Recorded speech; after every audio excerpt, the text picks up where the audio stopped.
What's happening, everyone? Welcome back to the workshop. I hope you're all keeping well. Now, it's the first video of 2025, so I said I'd kick it off with a workshop tour. I've had lots of new subscribers lately, and most of you guys will not have seen all around my workshop. So I haven't done one of these in a few years, so I said I'd do it as the first video of 2025. So I'll quickly run you through my setup, show you what tools I have, why I have them, and what I'm planning on doing here in the coming year. So without further ado, let's have a walk around my workshop.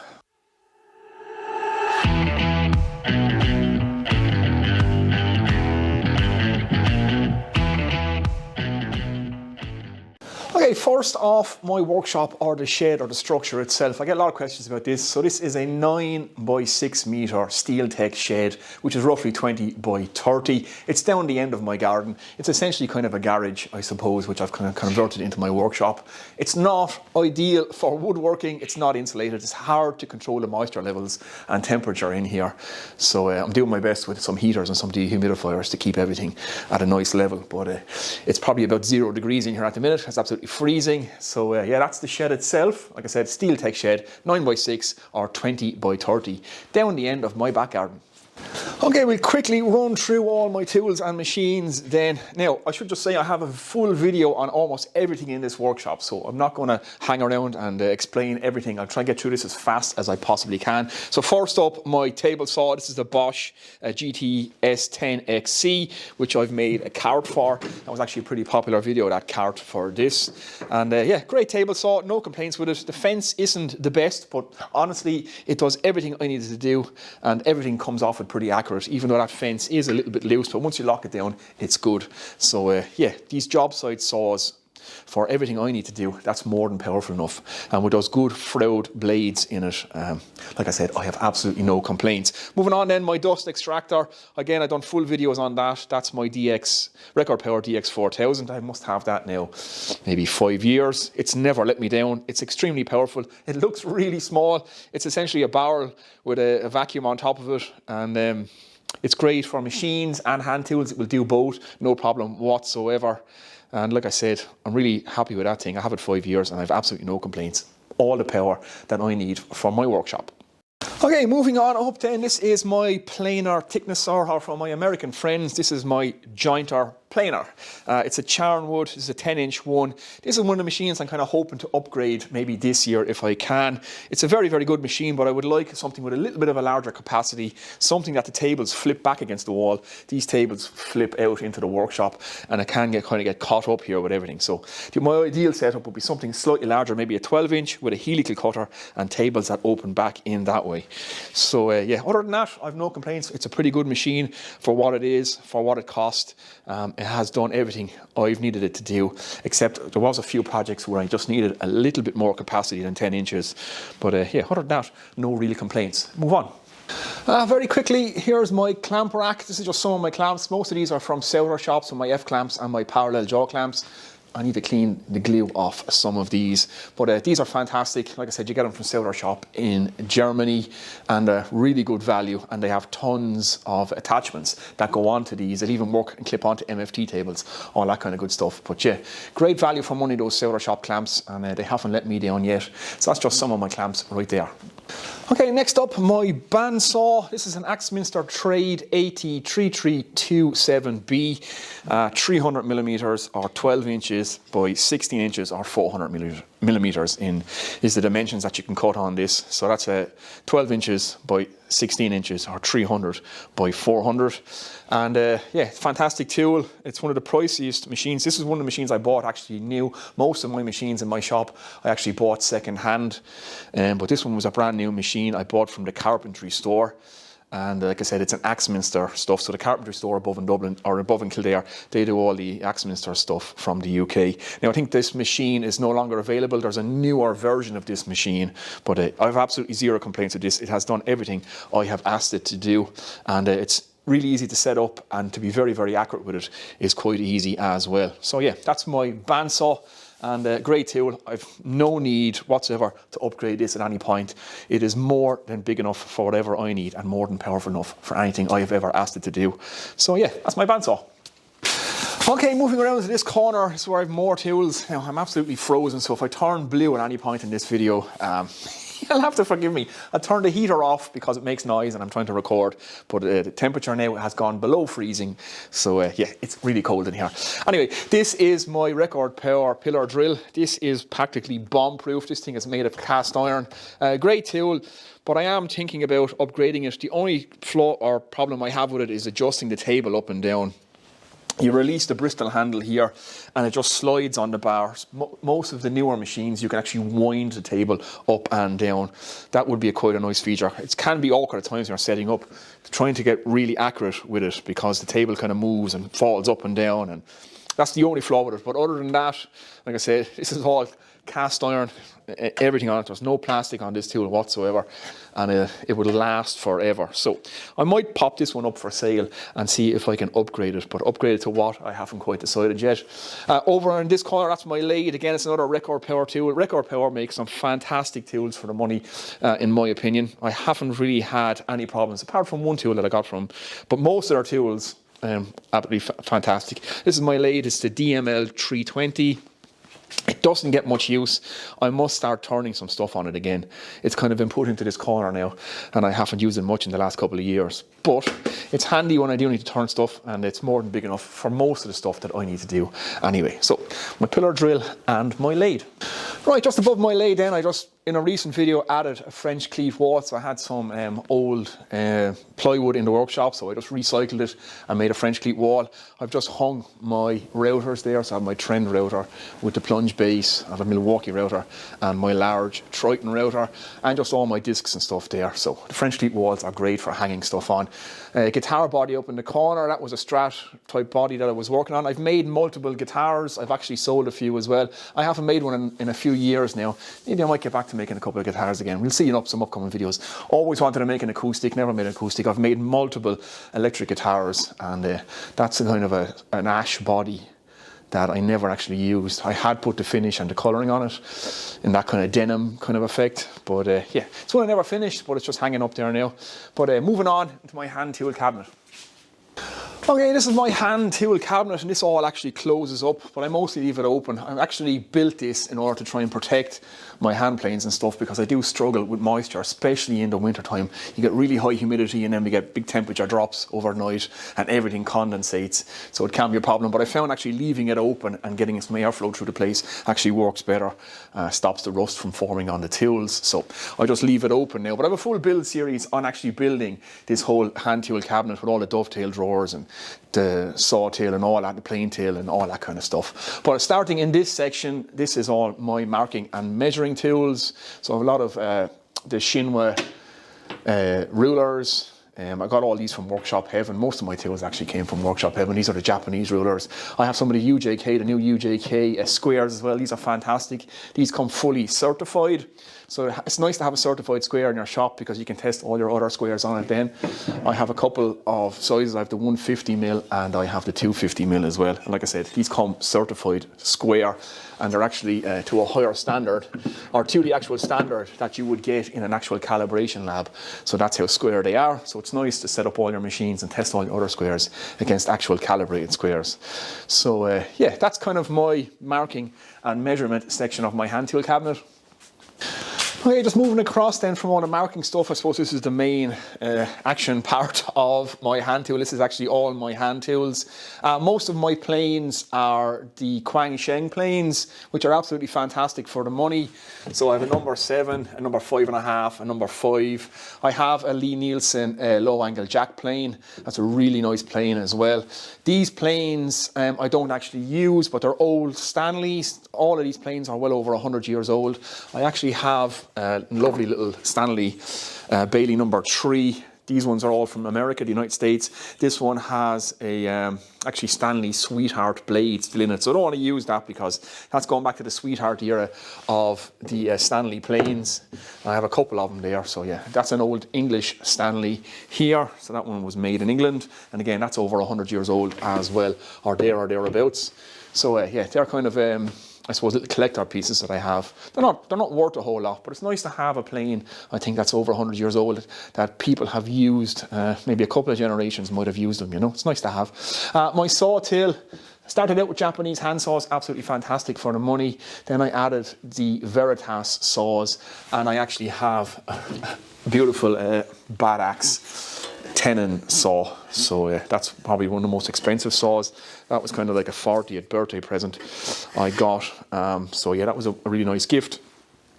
So Bad Axe Tool Works in the United States, they make some absolutely beautiful saws. I do intend someday buying one of their dovetail saws as well, but I haven't really had much of a chance to use this yet, so maybe on an upcoming build or when I'm building my new hand tool workbench, I might be able to put that to good use.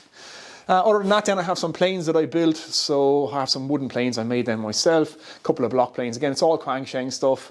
My Lubin plow plane, people always ask me about that. Great little tool. Couple of spoke shaves. Again, they're Kwang Sheng. A Veritas router plane is there.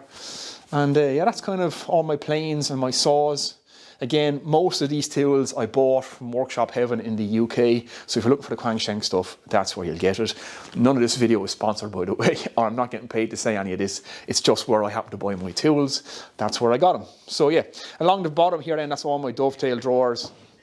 So I have various bits of I suppose paraphernalia for my hand tools, plane blades, different cutters for the different plough planes and stuff like that, and various other stuff I keep in those. So yeah, let's move on. Okay, very quickly, this is just some of my mallets, my chisels and my rasps. So I just have a cheap set of Stanleys here, very inexpensive, just for doing some rough work. It doesn't matter if I damage them. Then I have some Ashley Oils chisels. So these are made in the UK.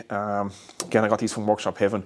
Really nice set of furniture making chisels, or carpenter's chisels, I suppose. And then I have some of the Japanese, I think these are Fujikawa Oranomi, I think. I probably butchered that pronunciation, let me apologise. But I don't have a full set of these yet. I do want to add some more of these. These are probably my most expensive chisels. Japanese chisels are absolutely fantastic. You can get a really razor sharp edge on them. Western chisels are also fantastic. Once you buy yourself a good quality set with good steel, you can put a really fine edge on them, and they really do hold a good edge too.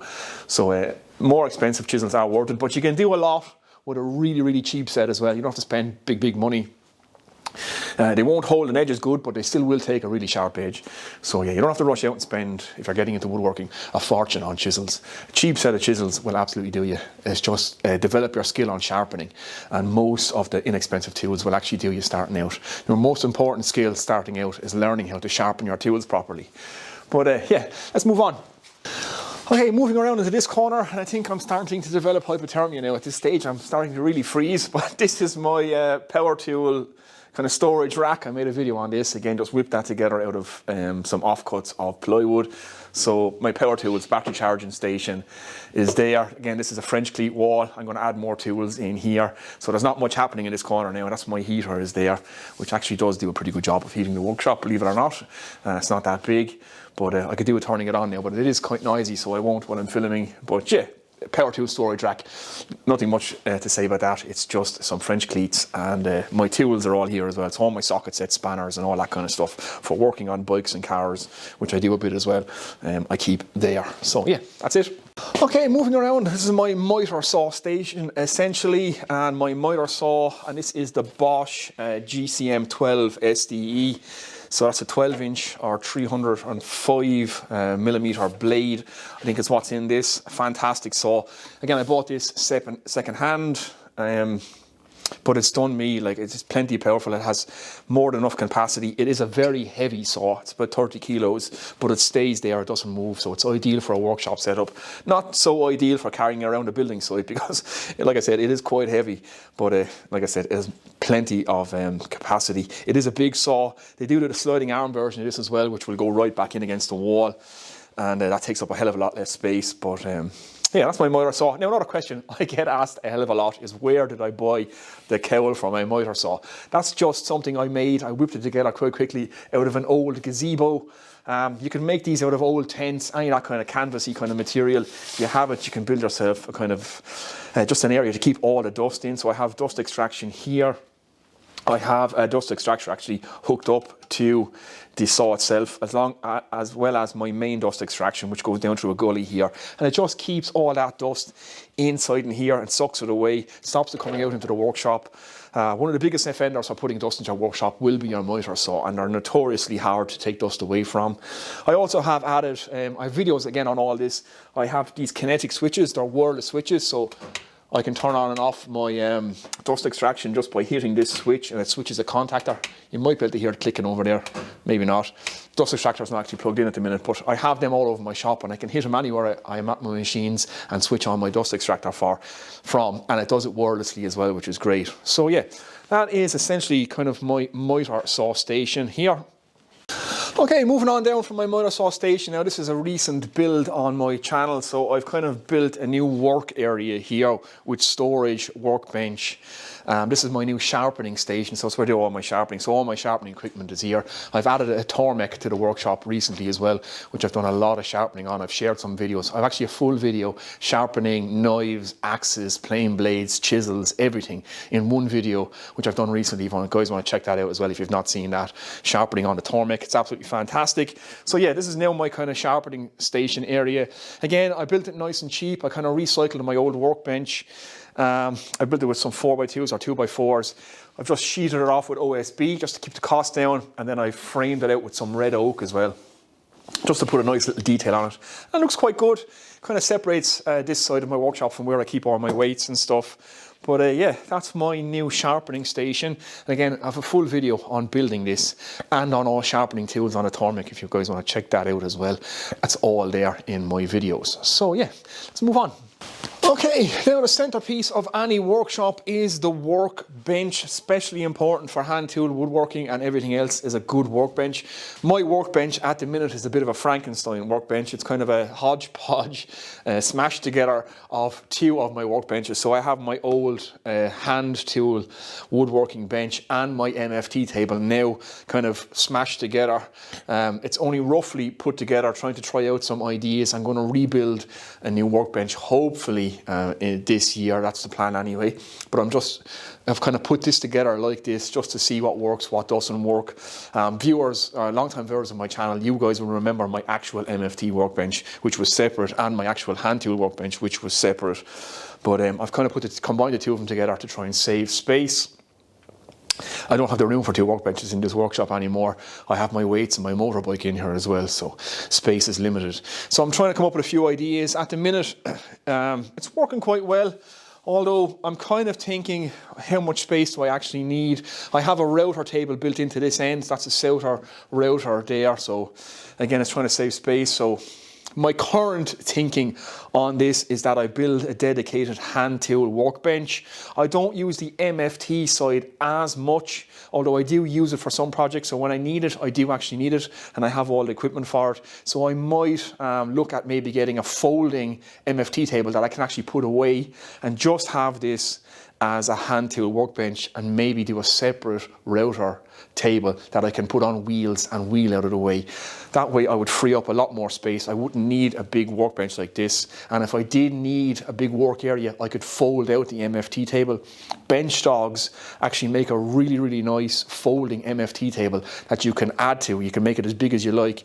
So maybe that's kind of where I'm thinking. I still haven't fully decided on what it is I'm going to do with my workbench at the minute. Right now it's working for me, but I do have to look at maybe either build a hybrid workbench or build a hand tool only workbench. But like I say, at the minute my thoughts are build a hand tool only workbench and have a folding MFT section that I can put away, maybe hang up on the walls, something like that, and separate the router table off altogether and put it on wheels that I can wheel out of the way. So that way I would free up a whole pile of space here and just have a dedicated hand tool workbench.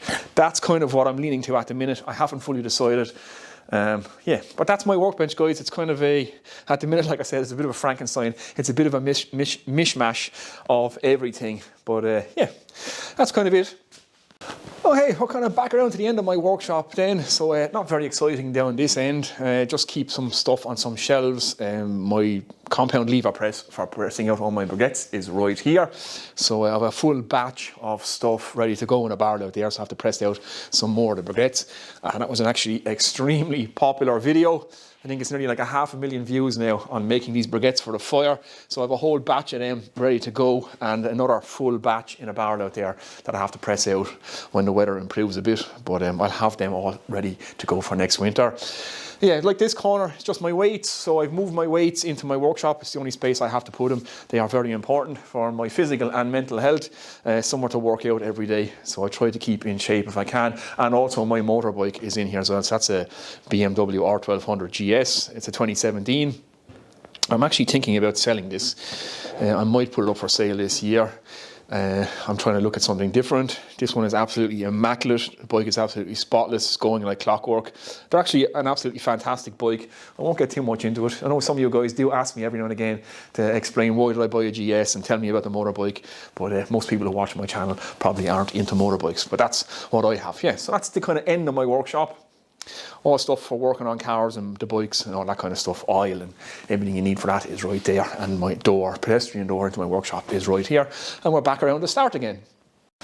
Okay guys, there we go. First video of 2025 all done. I said I'd started off with a workshop tour just for all the new subscribers to the channel, and there's been a lot of you guys lately. Show you around my workshop down the end of my garden where I make all my videos, and just give you guys a quick look at the tools that I've got. I always enjoy a workshop tour and seeing around everybody else's workshop, so hopefully you guys enjoy that too. And any questions you have for anything in this you've seen in the video, leave them in the comment section below. I will get back to you. And like I said, I have full videos on everything you've seen in this workshop. You will find in the back catalogue somewhere there will be a full video on every tool that's in this workshop. So that's it guys. I'm just about to hit 100,000 subscribers as I'm making this video. So if you're not subscribed, it really helped me out a lot if you hit that subscribe button. About 70% of the people who watch my videos are not actually subscribed, believe it or not. So you guys could really help me out a lot now, and let me hit that 100,000 subscriber mark in the next couple of days. Would be absolutely fantastic indeed. So that's it guys, I'm going to get out of here now. It's absolutely freezing. I'm absolutely frozen. It's time for a hot cup of tea, I think. I shall see you guys in the next video. We've plenty of projects coming up for the new year. I'll talk to you then.